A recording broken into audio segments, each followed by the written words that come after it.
creating unique and creative portraits can be super intimidating.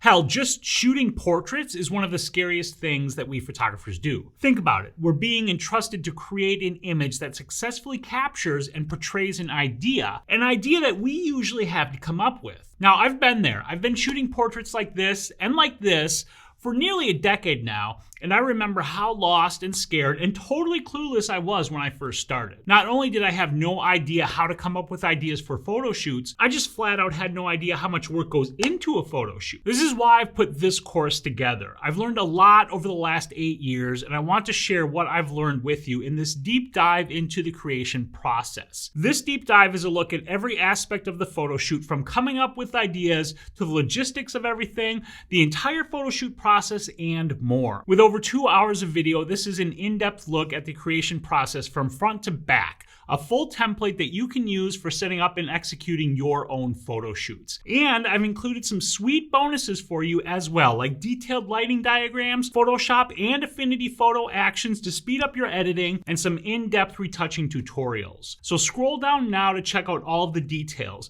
This is only going to be available for a short time, so get it now before it goes into the vault.